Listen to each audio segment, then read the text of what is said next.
So I started with this conception. We talked about this a little bit yesterday in our section of sort of putting the community goals or whatever goals ahead of your own personal goals. And if you're sort of if you're an economist or a game theorist, you could certainly explain it as somebody actually putting their own personal goals, but fitting them to a longer time frame.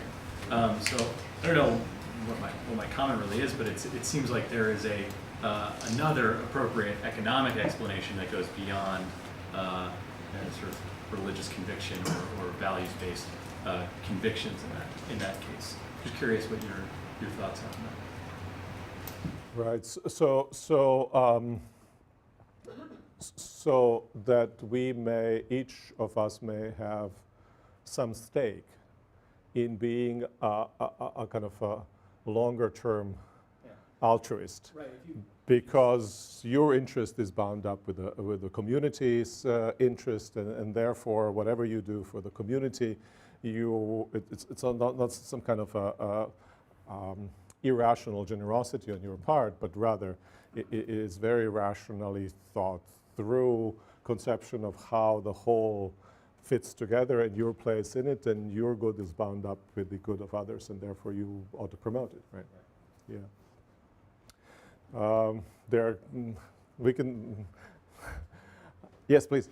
Okay. I guess a question I'd like to sort of touch on is looking at leaders in the market who are not religious, and how they can sort of develop the similar moral base that their colleagues or other market leaders who are religious, so that they can work together to achieve similar goals, whether or not they are a person of faith.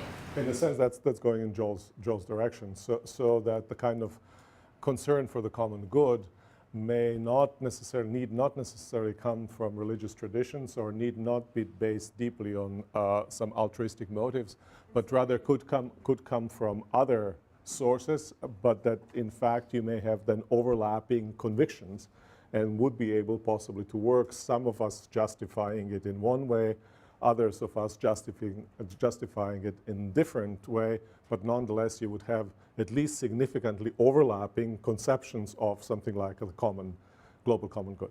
There was